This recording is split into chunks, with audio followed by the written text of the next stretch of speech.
Bum bum bum bum bum bum bum bum bum bum bum bum. The Peter Dislike Show. Bum bum bum bum bum bum bum.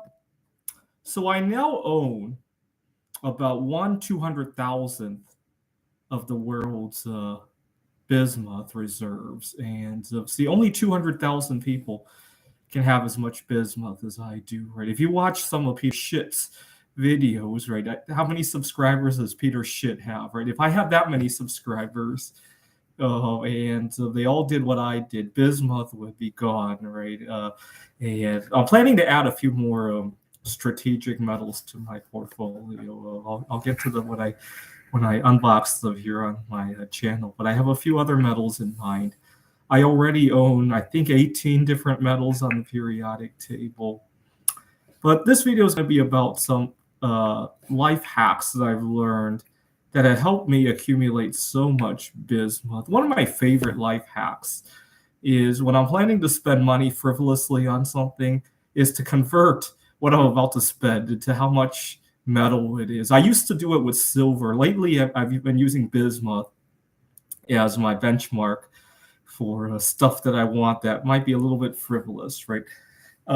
So, for example, I talk about how a lot of times at the office, a lot of people, quote unquote, discriminate. They think that I'm single, I don't have anybody to take care of, I get all the wackiest hours. And in a lot of ways, it feels like a tax because it's not just the 8 o'clock or the 9 o'clock hour that I have to work, but then I have no time to cook for myself. And that in its own right costs money, right? And so I was thinking about this. When I take those odd hours and then I'm forced to eat out, and the meal out might cost 2, 3, 4 pounds of bismuth. And when I think of it in that regard, it makes me want to speak out that much more when people give me those shitty hours, right? It's almost like I'm working those hours for free at that point, right? And use a little bit more discretion, right? And try to eke something out of it when I do those hours, right? So, for example, right now it's 120 degrees here in Phoenix, and I was thinking to myself, God, I hope I don't have to work on the day of Yom Kippur, because if I have to go outside to 120, no fluids, I'm going to die. And so when my colleague asked for a day off to go see his sister's wedding, I made sure to bring up Yom Kippur. But I was thinking about this, and I thought, gee, if I ask him and he needs to celebrate it too, that would be kind of offensive. So I made sure that he didn't know what Yom Kippur was about. So I was like, hey, do you know what day Yom Kippur is this year? Then what is that? Oh, great, I can ask now. And so that was good. I kind of had to strategize a little bit, but it made me feel good that I thought of it that way, right? Had I just asked him if I could have Yom Kippur off and he celebrates it, right, that could have been a little bit offensive, right? So I started by asking him if he remembered what day. So I love it, though. When I have to strategize like that, it feels like I'm exercising that muscle, if you will. So that was great. Now, I had a little bit of another problem.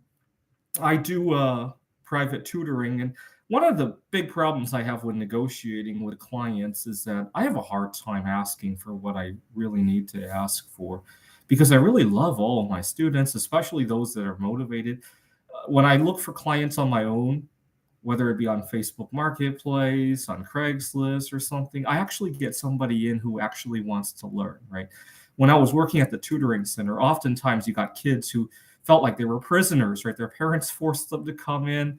And I mean, when you have somebody who is eager to learn, it's really hard to ask for what you're worth. A lot of times I end up getting paid shit, sometimes not even enough to justify going there. You got to understand, when you have a student who's you're working with for 1 or 2 hours, you still got to commute to their place. You have a schedule to tend to.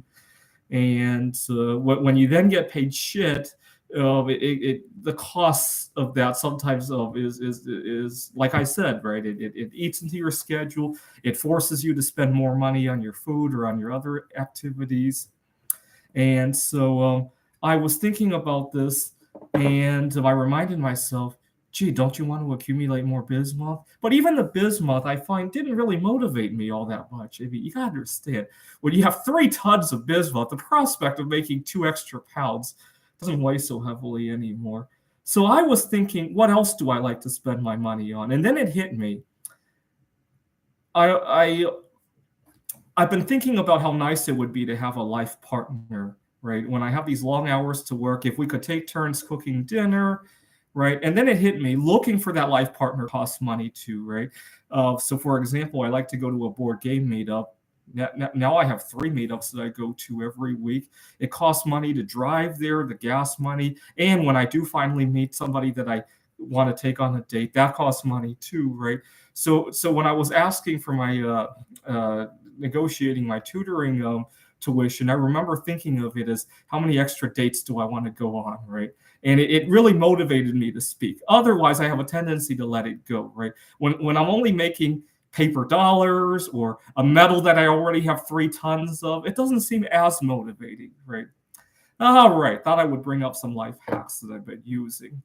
This is the Peter Dislike Show. Bum, bum, bum, bum, bum, bum. Oh, please support the video by leaving a dislike. Bum, bum, bum, bum, bum, bum. The Peter Dislike Show. Bum, bum, bum, bum, bum, bum, bum. Bum, bum, bum, bum, bum, bum, bum, bum, bum, bum, bum, bum. The Peter Dislike Show. Bum, bum, bum, bum, bum, bum, bum.